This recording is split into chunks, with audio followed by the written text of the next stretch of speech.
señores, muy buenos días. Queremos darles la bienvenida a esta sala A2, en donde contaremos con conferencias bajo la temática de transformación digital. Les recordamos que si el tiempo lo permite, al finalizar la presentación de nuestra conferencista, tendremos un espacio para preguntas y respuestas. Les solicitamos formular las mismas a través de nuestro chat que pueden encontrar en el costado superior derecho de sus pantallas. Damos inicio así con la primera conferencia sobre transformación digital, que es titulada Una mirada al futuro de la tecnología, cediendo la palabra a nuestro moderador, José Medina Mora, secretario general de Coparmex Nacional, para que nos presente a nuestra moderadora. Por favor, adelante. Hola a todos, muchísimas gracias, José. Qué gusto poder estar aquí con ustedes. ¿Me podrían dar chance de compartir mi pantalla para poder compartir la presentación? Bueno, en lo que me van dando chance de compartir, de verdad es un placer poder estar aquí con ustedes hoy. Es la segunda vez que me invitan a este evento y la verdad es que me siento súper honrada de poder participar. Creo que es un extraordinario trabajo el que están haciendo y espero que todos puedan disfrutar mucho de este evento. Bueno, pues voy a empezar con mi presentación y ahorita empezamos con las diapositivas en cuanto se pueda, para aprovechar un poquito más el tiempo. Hay una filósofa estadounidense que se llama Muriel Rukeyser, que tiene una frase que dice que el universo no está hecho de átomos, sino de historias. Y creo que no hay una mejor forma de poder empezar una plática que contando mi propia historia. Yo estudié diseño gráfico, artes plásticas, soy guía Montessori y durante mucho tiempo me dediqué a hacer proyectos de educación con arte alrededor del mundo. Me encantaba lo que hacía. En eso me fui a hacer un proyecto de este tipo a Kenia. Me metí a una tribu, trabajaba con los niños y mientras trabajaba con ellos podía realmente ejercer mi gran pasión. Pero por más que me esforzaba, me frustraba mucho que mi impacto era muy limitado. Podía llegar a 20 o a 30 niños, pero no podía llegar a más de eso. Y entonces fue justamente que sucedió la gran hambruna del Cuenco de África. En 2011 dejó de llover durante 3 años, murieron miles de personas y un día me escribe uno de mis hermanos y me dice: Vivian, necesitamos tu ayuda. En la escuela de mis hijas pusieron una pequeña alcancía para que los niños puedan donar parte de lo que llevan de su lunch para ayudar a la hambruna en África. Obviamente, la cantidad de dinero que se está juntando es muy chica, pero es dinero muy significativo. Son niños que deciden no comer para que alguien más coma. Entonces, no queremos llevar este dinero a una de las grandes instituciones. Ayúdanos a encontrar algo local, algo confiable. Por favor, asegúrate de que realmente llegue a las personas correctas. Y creo que no hay nada más seguro que hacerlo uno mismo. Por eso es que me fui a Nairobi y mandé un mensaje en Facebook explicando la situación, qué es lo que estaba pasando y cómo por yo estar ahí podía garantizar que la ayuda llegue a las personas correctas. Para no hacer la historia larga, en 10 días acabamos juntando $100,000. En 10 días le cambiamos la vida a 20,000 personas. Y ahí es que me di cuenta de la importancia de la tecnología. Mientras trabajaba todo el día con los niños, podía llegar a 20 o a 30.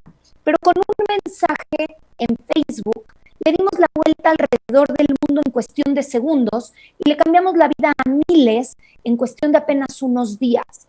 La tecnología no es el objetivo, no es el fin, pero sí es la mayor herramienta con la que contamos para poder escalar un proyecto. Y si podemos escalar proyectos, podemos tener un mayor impacto. Eso es lo que me llevó a Singularity University. No sé si algunos de ustedes conozcan Singularity University, pero es una universidad que está en Silicon Valley, adentro del campo de investigación y prueba de la NASA, y que fue fundado por 2 personalidades. Por un lado está Ray Kurzweil. Ray es uno de los padres de la inteligencia artificial.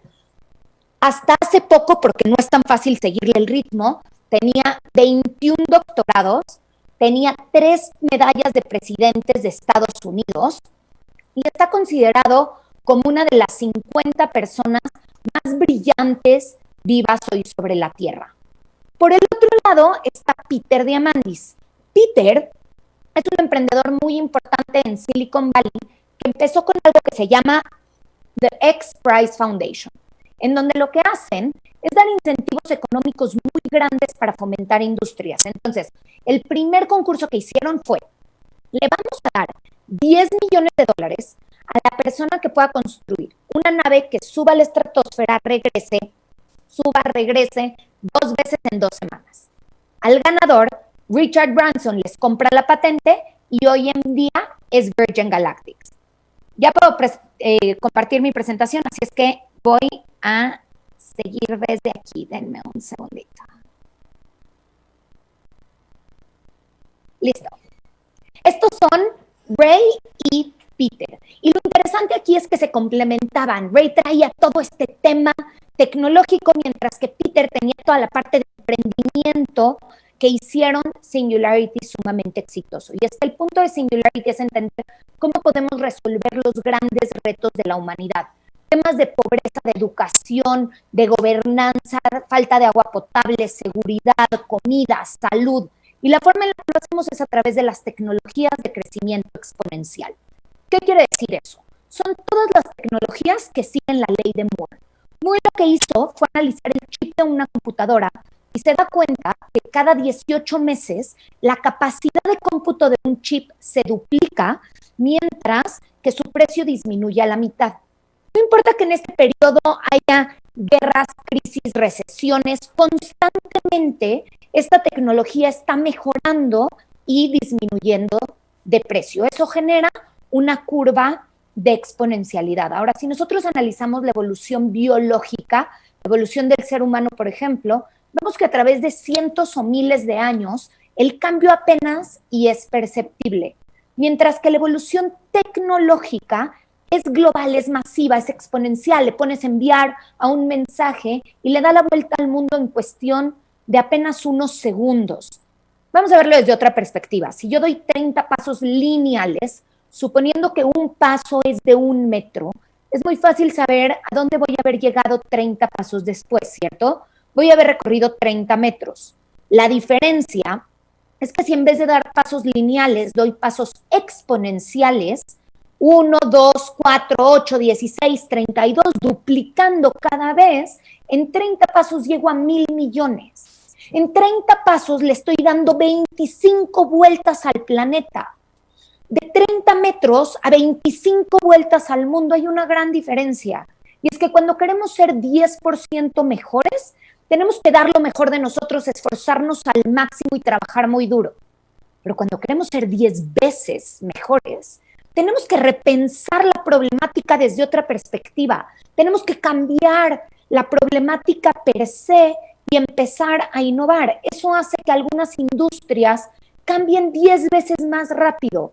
Por ejemplo, un quirófano hace, y no voy a decir 100 años, hace 5, 10 años, podemos ver aquí que hay, no sé, 8, 10 médicos alrededor de la cama de operaciones haciendo la cirugía. Esto es totalmente distinto a una cirugía hecha hoy en día por el Da Vinci, en donde vemos al médico inmerso en un mundo virtual mientras es un robot el que está haciendo incisiones perfectas durante la operación. Es totalmente distinta a una fábrica post-revolución industrial a lo que podemos observar hoy en día en una fábrica de Tesla, por ejemplo, en donde hay infinidad de tecnología y de robots, mientras solamente alcanzamos a ver a 1 o 2 personas manejando todo este mundo.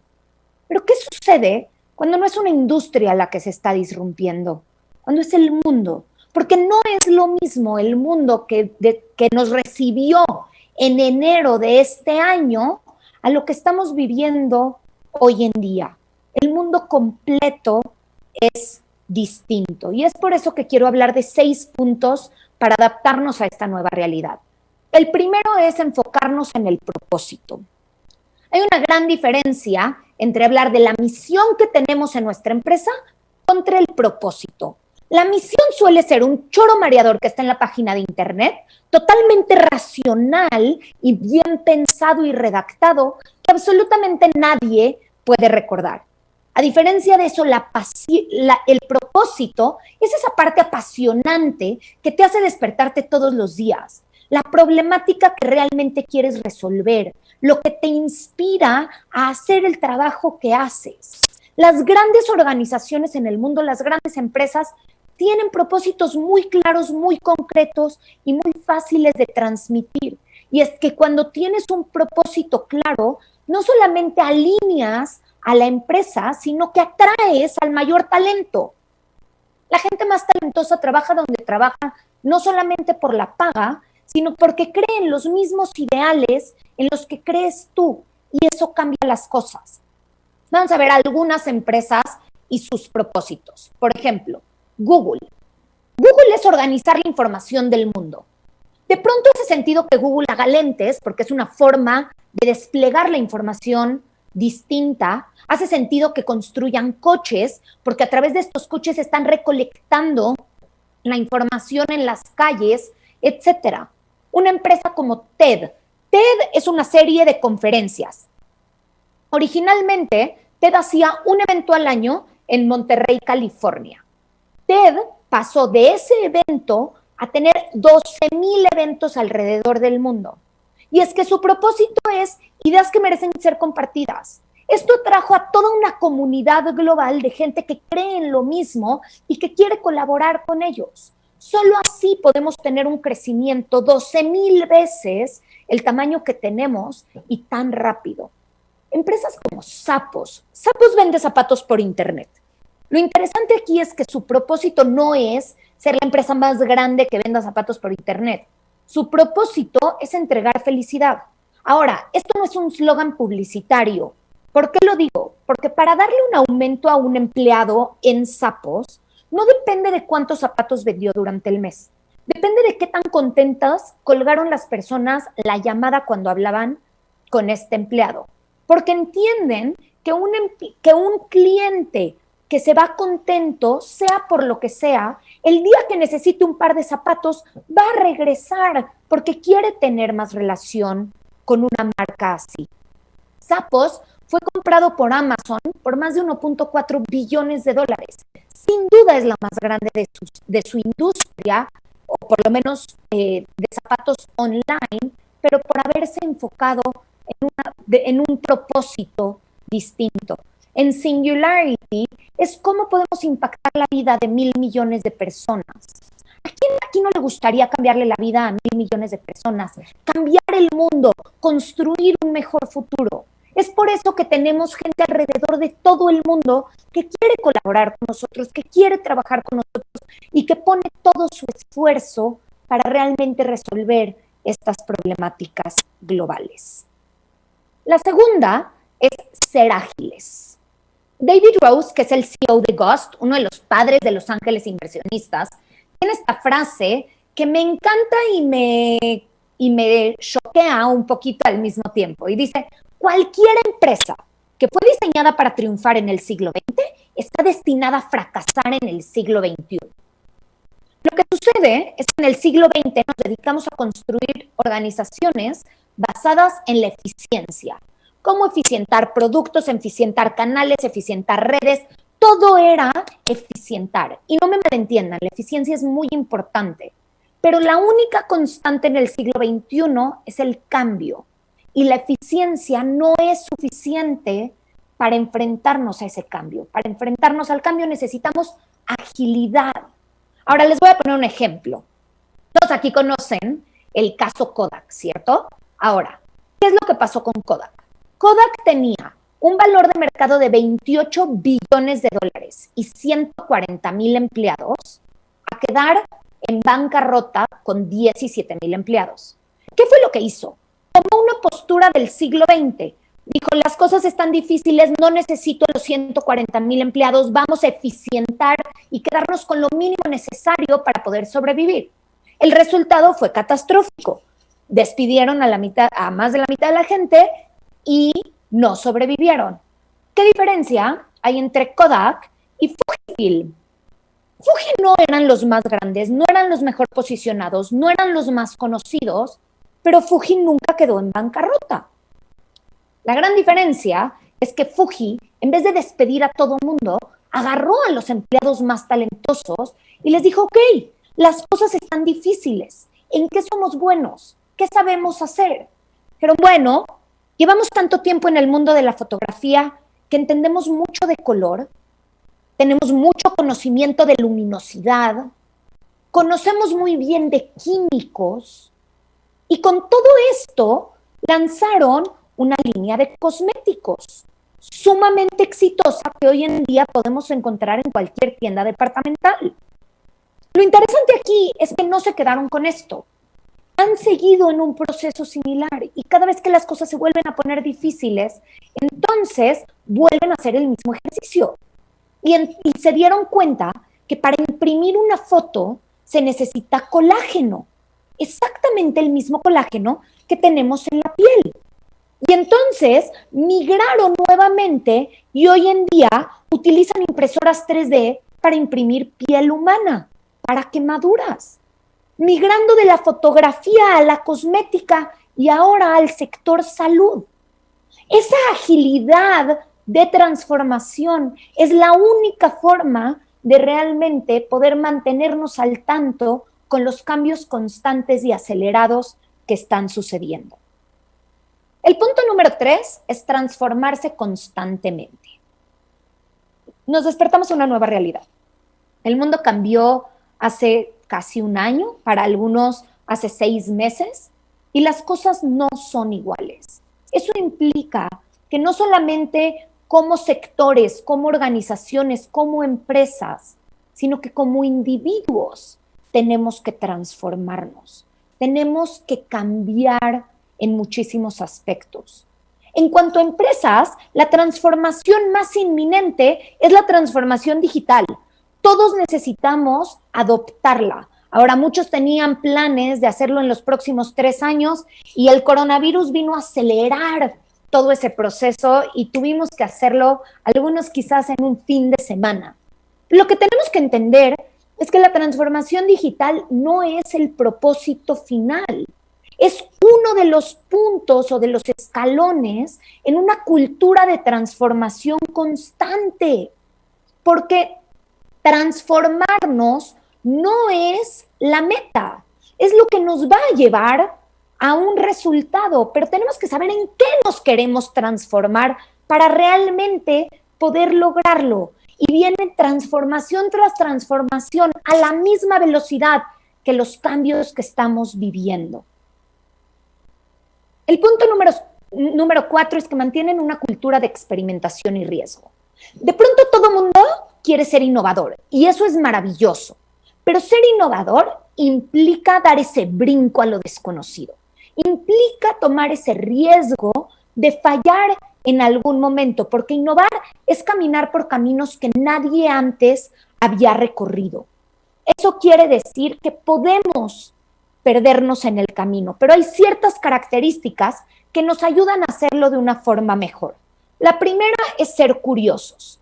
Si alguien aquí tiene hijos chiquitos o se acuerda cuando sus hijos eran chiquitos, tiene sobrinos y demás, pensar en un niño de 2, 3 años es increíble ver cómo todo le apasiona.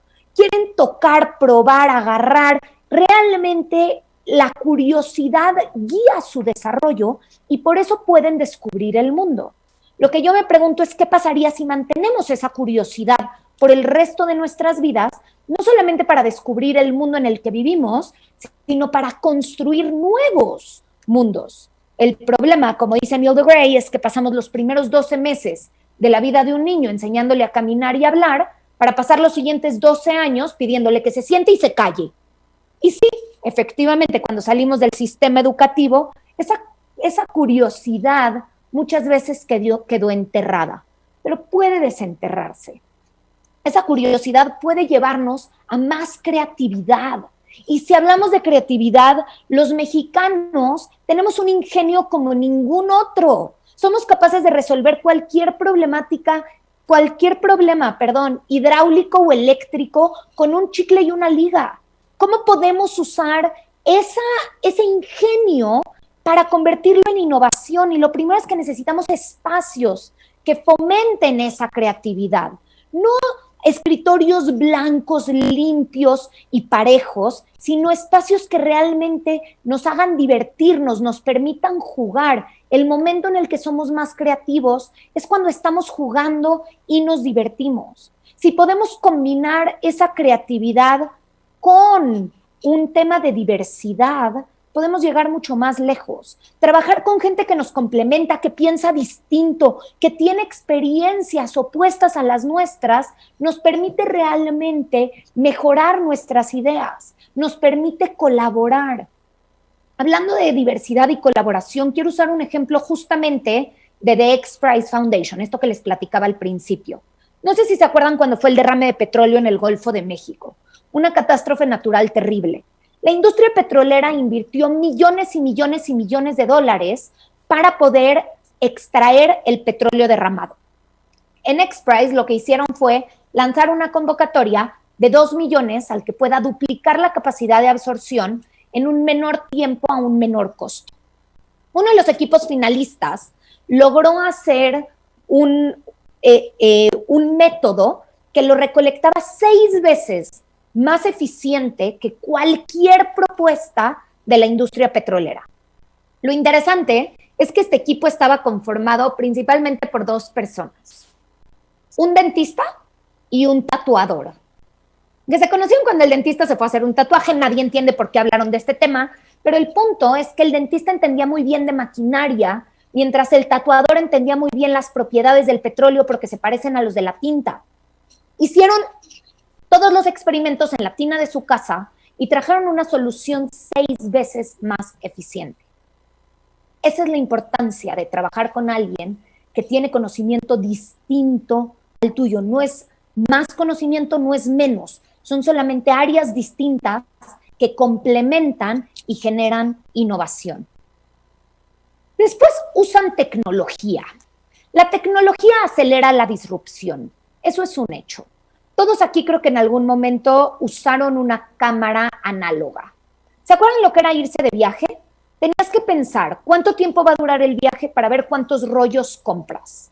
Una vez que llegabas al viaje, tenías que administrarlos muy bien, porque si tomabas muchas fotos al principio, corrías riesgo de no tener suficientes fotos al final del viaje. Cuando el momento realmente lo ameritaba, te asegurabas de que todas las circunstancias sean apropiadas, que haya buena iluminación, que todo el mundo esté sonriendo, que esté bien enfocada, que las condiciones sean perfectas. Apretabas un botón y tenías que confiar. Confiar en regresar a tu ciudad de origen, mandar a revelar el rollo que además se tardaba una semana, y cuando finalmente te llegaban tus fotos y la abrías muy emocionado, el rollo estaba velado. No hay un solo recuerdo del viaje. Cuando logramos convertir el papel, la materia prima, el sustrato de toda una industria en unos y ceros, cuando llegamos a ese punto de digitalización, la industria cambia por completo. Pasamos de modelos de escasez, en donde tienes rollos limitados, encuadres limitados e impresiones limitadas, a un modelo de abundancia, en donde hoy en día tomas 6 o 7 fotos de lo mismo para escoger la que mejor sale y borrar las demás. La forma en la que nos relacionamos con la industria, los modelos de negocio, absolutamente todo es distinto. Cuando le inyectamos información a una industria, esta industria está a punto de explotar. Y hay distintas tecnologías que van creando ese efecto. Por ejemplo, el coche autónomo. Si conocen aquí el coche que se maneja solo, el coche autónomo, Google empezó con este proyecto hace algunos años. Como funcionaba es en la parte de arriba, tiene un radar que constantemente estaba lanzando 72 láseres. Eso, combinado con una serie de sensores alrededor del coche, permitía que el coche supiera todo lo que pasaba a su alrededor. Estaba recolectando 1 gigabyte de información en imágenes cada segundo. Es muchísima información y eso le permitía empezar a manejarse solo. Ahora, el radar de la parte de arriba costaba $300,000 y los sensores de alrededor costaban $40,000 más. La industria automotriz voltea a ver este coche, dice, está espectacular, pero es un proyecto de laboratorio. Nadie en su sano juicio va a pagar casi $350,000 para que un coche se maneje solo. Pero si nos acordamos de la ley de Moore, esta es una de las tecnologías que ha seguido esta trayectoria y pasó de costar el radar de arriba, pasó de necesitar 72 láseres para recolectar esta información a poder hacer exactamente lo mismo con 8. Por lo tanto, su costo bajó de 300,000 a 8,000 hace un par de años y se estima que en 2 años más va a costar $1,000. Si esto sigue bajando, estamos hablando que en 5 años probablemente va a costar $10 todo el sistema para que sea autónomo. La industria automotriz entonces sí se pone a temblar y dice, nadie en su sano juicio va a dejar de gastar $10 para que su coche se maneje solo, te cuestan más las clases de manejo.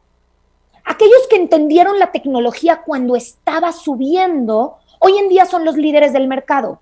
Tesla es un ejemplo de eso. Aquellos que no, están teniendo un momento muy difícil para poder mantenerse a la vanguardia. Otra de las grandes tecnologías es la inteligencia artificial. La inteligencia artificial, si bien ganó el primer juego de ajedrez en los años 80, es una tecnología que ha ido mejorando radicalmente. Hace un par de años tuvo una gran hazaña y es que ganó el primer juego internacional de Go. Ahora, si ven el tablero, es bastante similar entre ajedrez damas chinas. La diferencia es que en un juego de ajedrez, en cada turno, el participante tiene aproximadamente 240, 250 posibilidades de movimiento. 240 es un número fácilmente analizable por una computadora para tomar la mejor decisión. La diferencia en Go es que en vez de 250 posibilidades, tiene 130,000 posibilidades. Ya no es un número fácilmente analizable, es prácticamente intuible. La intuición es algo que creíamos que solamente el hombre podía tener, aunque solo las mujeres lo habíamos logrado tener. Y de pronto la inteligencia artificial empieza a tener estos destellos que nos sorprenden y sigue avanzando. Y después de esto ganó el primer concurso internacional de póker. Un juego en el que, si bien dependes de tus barajas, también tienes que saber leer a tus oponentes. Saber cuando los otros están diciendo verdad o mentira es una habilidad sumamente difícil de aprender y de enseñar, que la inteligencia artificial lo está logrando. Pero ¿qué pasa si aplicamos inteligencia artificial a un sector que a todos nos incumbe? Y es el tema de la salud. Si una persona tiene cáncer de pulmón en etapa temprana, donde es totalmente curable, y acude a un médico para que le dé el tratamiento correcto, las probabilidades de que le dé el tratamiento que corresponde son del 50%. Es un volado. La diferencia es que si en vez de ir con un médico, acudes con inteligencia artificial, tus probabilidades suben al 90%. Ahora, por suerte, los médicos son mejores diagnosticando. Entonces, si una persona va al médico a que le diagnostiquen cáncer de ganglios, las probabilidades de que se lo detecten son muy altas. Son del 90%. Muy bueno, a menos de que seas del 10% que no te las detectaron. Si en vez de ir al médico vas con inteligencia artificial, sube al 96%. Pero si en vez de ir al médico o a la inteligencia artificial, acudimos a un médico que utiliza la inteligencia artificial, las probabilidades suben al 99.5%. La tecnología no está aquí para sustituir, está aquí para complementar. El chiste no es ver cómo usamos tecnología para que la tecnología llegue hasta donde estamos hoy, sino en qué somos buenos nosotros, qué puede traer la tecnología y cómo juntos podemos llegar al siguiente nivel. Si eso lo combinamos con toda la serie de sensores que tenemos hoy en día y cómo con una pulsera puedo saber todo lo que sucede adentro de mí en tiempo real, el conocimiento nos trae múltiples posibilidades y es que cada vez podemos hacer más cosas desde nuestro teléfono. Podemos abrir y cerrar puertas, podemos manejar la cocina, podemos prender y apagar las luces, incluso programar los focos para que a veces sea luz cálida y a veces sea luz fría. Llegamos a tal nivel de conectividad que un ejemplo que me encanta es Bécil. ¿Qué puede haber más simple y ordinario que una taza de café, como la que usamos en las mañanas? La diferencia con Bécil es que tiene toda la parte de adentro llena de sensores. Sensores que se conectan a la nube y por ende en mi celular puedo saber qué tan hidratado, qué tan deshidratado estoy.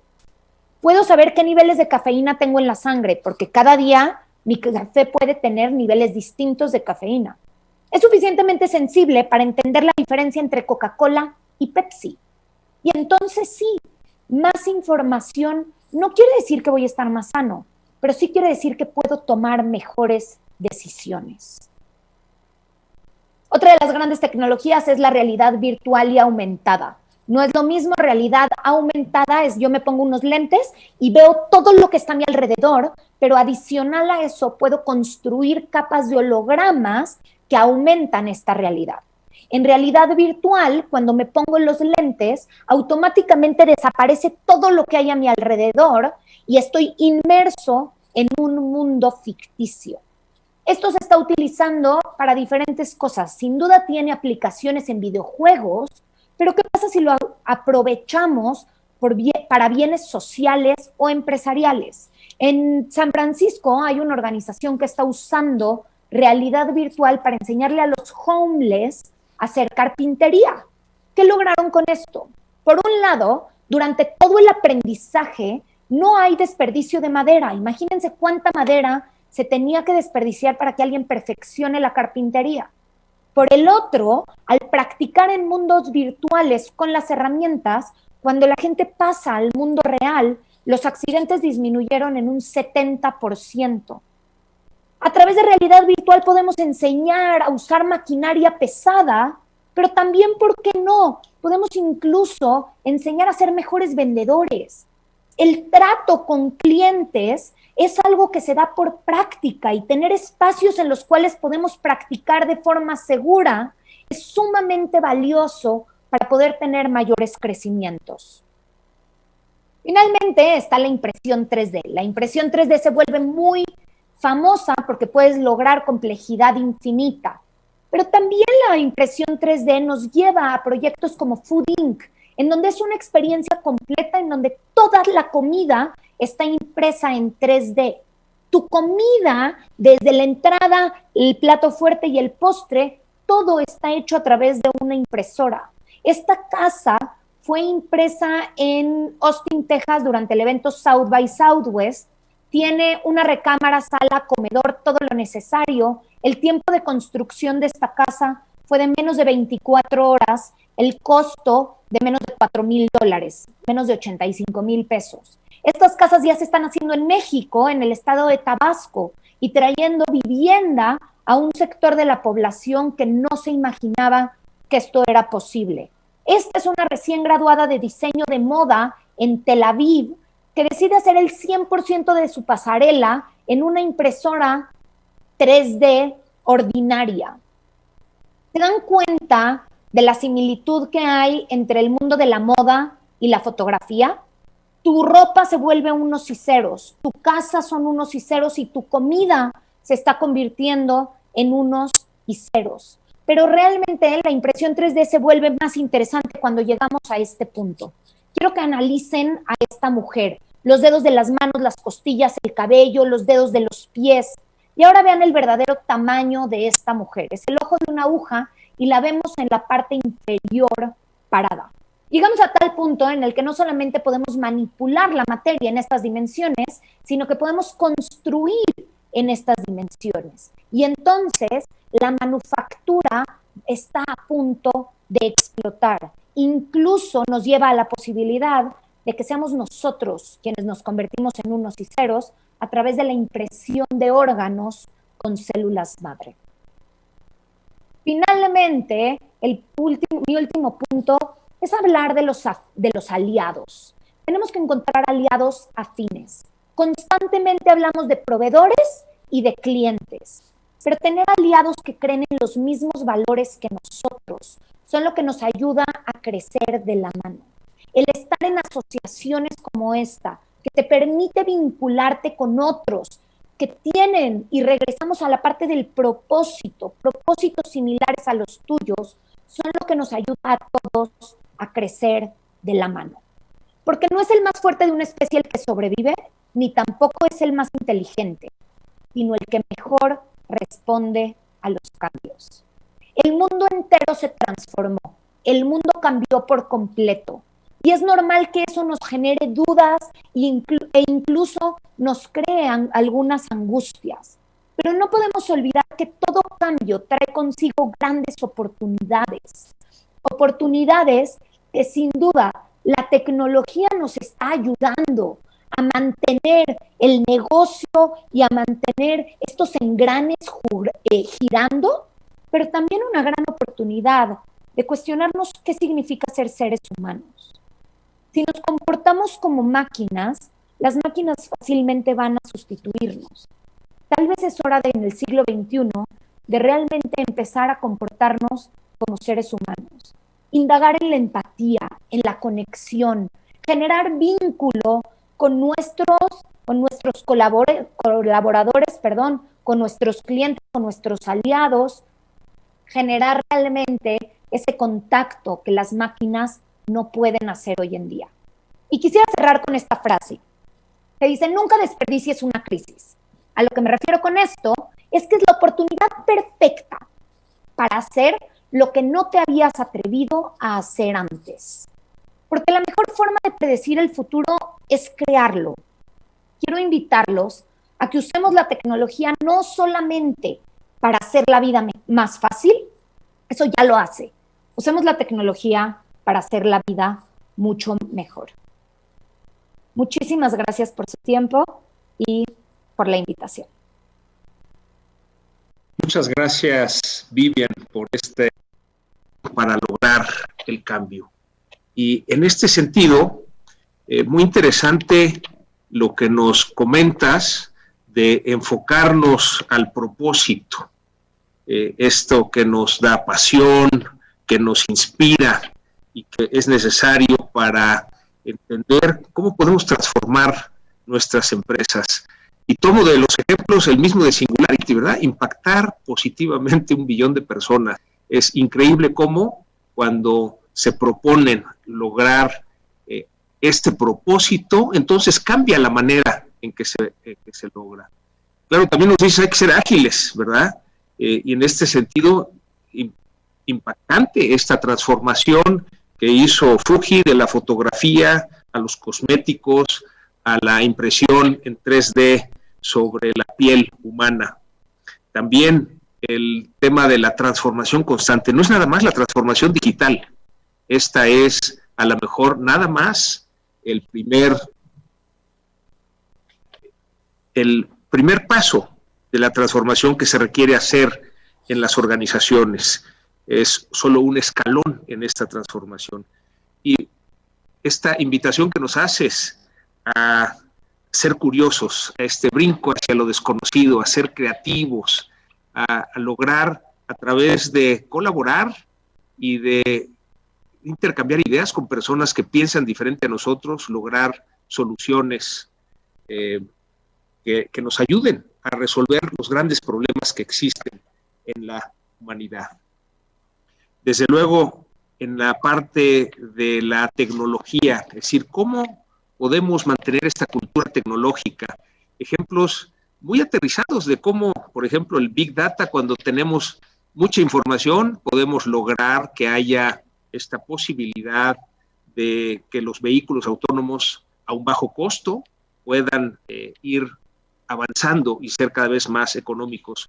O con la inteligencia artificial en los juegos, desde luego sabíamos del ajedrez, pero aplicarlos a la salud. Y qué interesante que para los médicos sea un complemento, no es algo que reemplaza al médico, sino que realmente cuando el médico con su capacidad de diagnóstico utiliza la inteligencia artificial, logra estos tratamientos con una mayor efectividad, ¿no? Me quedo con esta frase que dices, que la tecnología complementa, y es como tenemos que entenderla. Desde luego, las aplicaciones hacia bienes sociales, como lo que nos platicas, a través de la realidad virtual y la realidad aumentada, que nos ayuden a beneficio y más efectividad, menos accidentes en el manejo de las máquinas. Y cierro con lo que nos sugieres, ¿verdad? Si las crisis nos dan esta oportunidad para hacer lo que no nos hemos atrevido. Entonces, atrevámonos. Esa es con esta crisis de la pandemia, es momento de atrevernos a hacerlo, y como cierras, ¿verdad? La mejor manera de predecir el futuro es crearlo.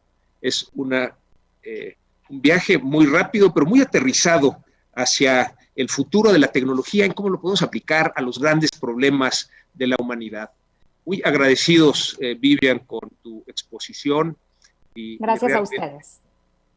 Realmente nos aportas mucho en lo que estamos buscando. Una pregunta nada más para, antes de que sabemos que tienes que atender otra sesión.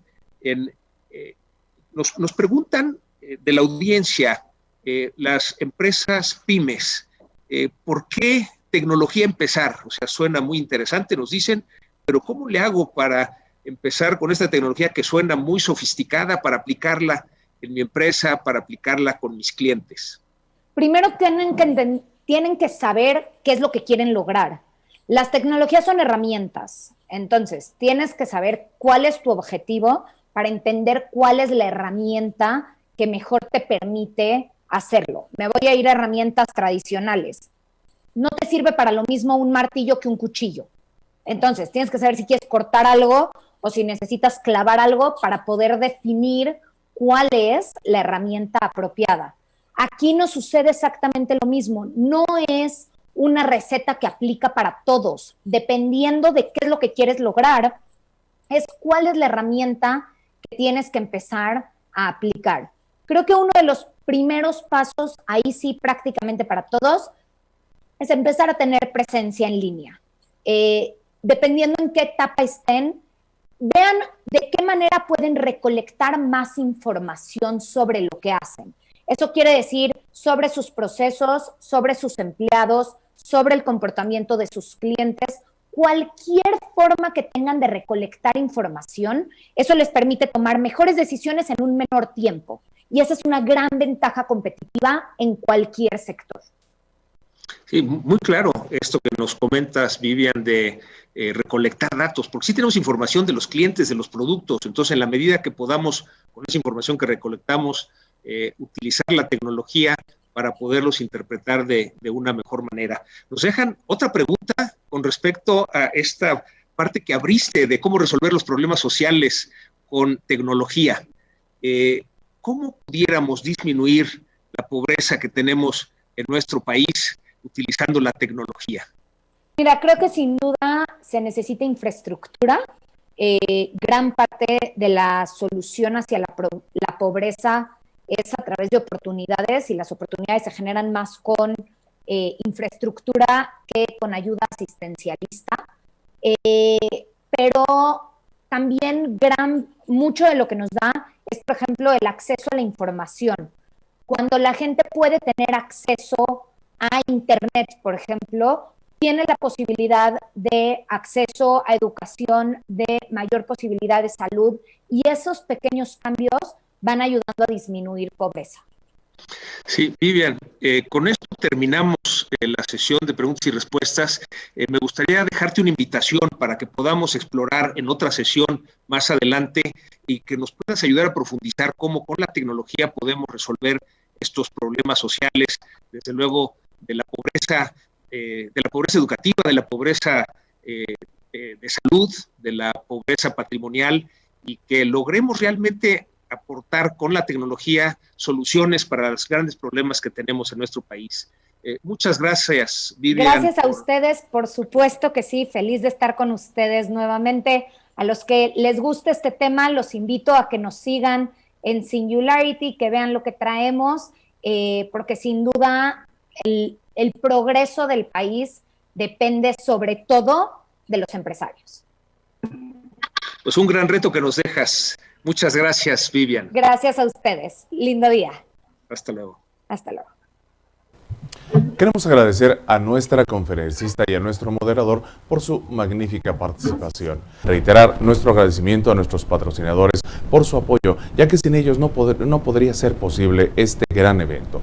Muchísimas gracias a Acerta, CISA, Manpower, Wabi, Coca-Cola FEMSA, FEMSA, OXXO, Grupo Alde, Qualitas, IPS, Ámbar Capital, Baramil, Cemex, La Mosa, Proesa, ADECO, Global Assurance, Identidad México, Motormexa, Teselar y Vinte. Muchísimas gracias por todo su apoyo.